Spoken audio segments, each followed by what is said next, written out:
Greetings, I am with Under the Wings of God drawing number 46, which dates from 2001. So I can get a view of the whole drawing here. It's never been exhibited. It is a fascinating piece. It's called Herschel Grynspan, Christmas Cactus, and Horribilus Judenfisches Apparitionus. Herschel Grynspan was the then 17-year-old Polish-Jewish refugee in Paris in 1938, who, outraged by what was happening to Jews in Germany, including after having gotten a postcard from his father, according to Martin Gilbert. This is a very good book, by the way, Never Again, A History of the Holocaust. Very well done. It is in print, published in 2000, which is a nice interplay with words, text, graphics, photos, maps, and so on. Grynspan had received a postcard from his father after his father, with 15,000 other Jews, had been forcibly deported. They were Polish Jews, or Polish-Russian, Polish-Lithuanian.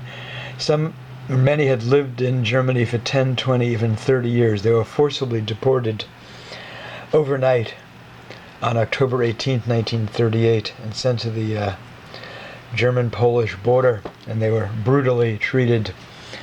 And his father wrote in a postcard, "The SS men were whipping us. Those who lingered they hit, and blood was flowing on the road." And a few weeks later, on November 6th, Grynspan went to the German embassy in Paris. He was 17 years old, where he shot and fatally wounded the first official who received him, a German diplomat named Ernst von Rath.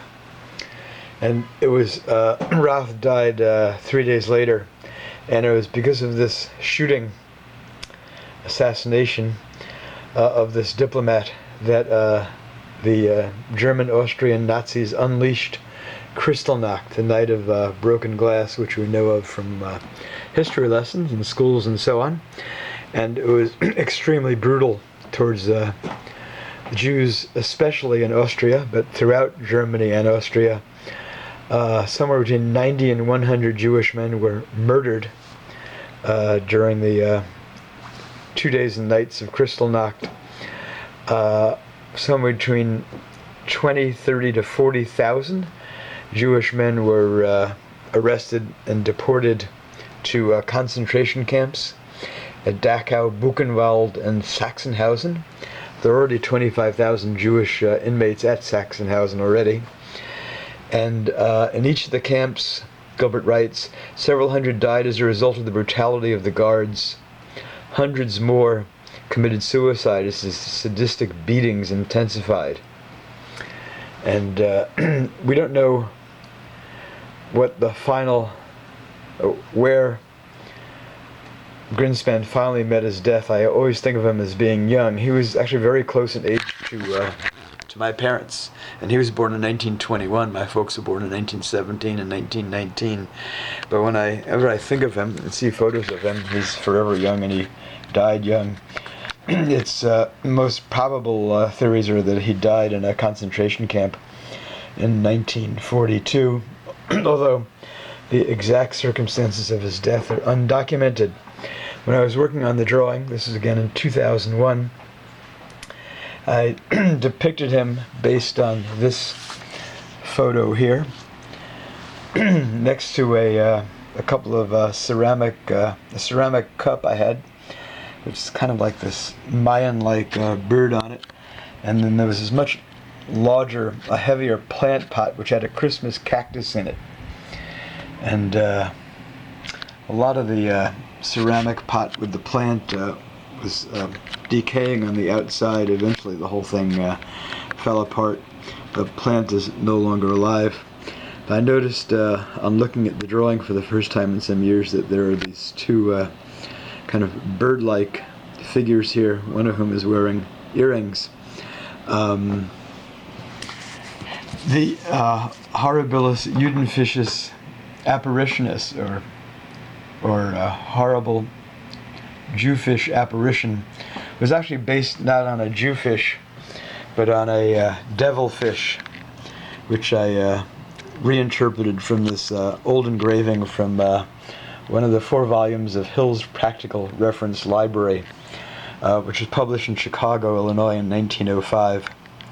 And there you see the what they call an angler or devilfish. Devilfish and Jewfishes are actually 2 completely different types of fish. The name Jewfish always intrigues me. When I was working on the drawing of Mira Steiner, I bought a package of Jewfish at a Chinese grocery in Seattle, and I was kind of just intrigued how language has its particularly strange usages in regard to Jews. Many of the plants I have hanging here in my studio are wandering Jew plants. Now, the wandering Jew is a Christian story which is condescending and demeaning to Jews, about a Jewish man who supposedly looked away at where Jesus was crucified, and for this bad deed he was kind of sentenced in the myth to wander the earth for all eternity.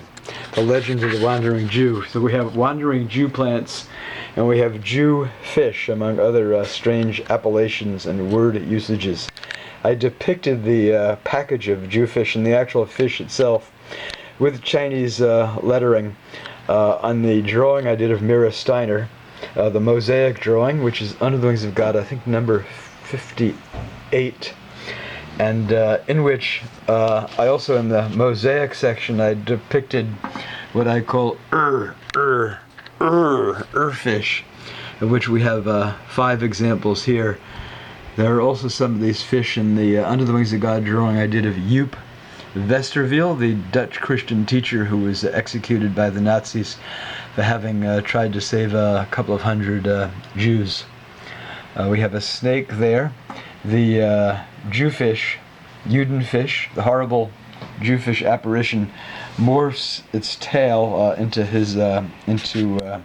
Herschel's collar, and completing the Jew as devil imagery, not for purposes of condescending, but for educational purposes about anti-Semitism, of course, and Holocaust education. And I've given him in lieu kind of like Jews, the horns, and this other stereotype about Jews. The 2 longest ages-old stereotypes about Jews out of Christianity are that Jews kill Christian babies to use the blood to bake matzah, the unleavened bread cracker eaten at Passover, and that they have horns, and Jews do not have horns, of course. And I drew some feathers and an old beat-up bird wing I had found coming out of his head here. One of at least 2 works. I'm going to pan the camera slowly over here. The drawing I did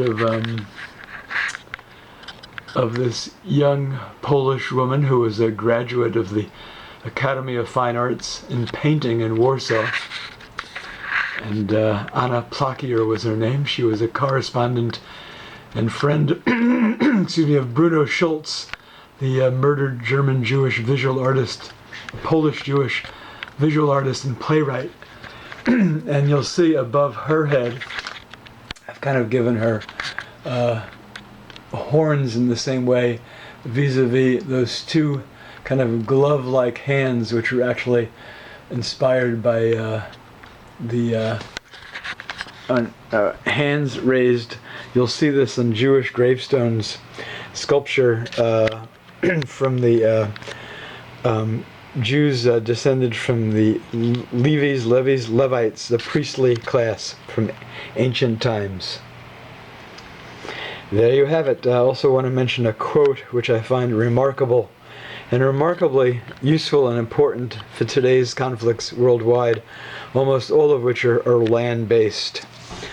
This is from Herschel Grynspan himself, who I may have already mentioned. He is believed to have died in 1942. It is not a crime to be a Jew. I am not a dog. I have a right to live. The Jewish people have a right to some part of the earth. There you have it. Thank you.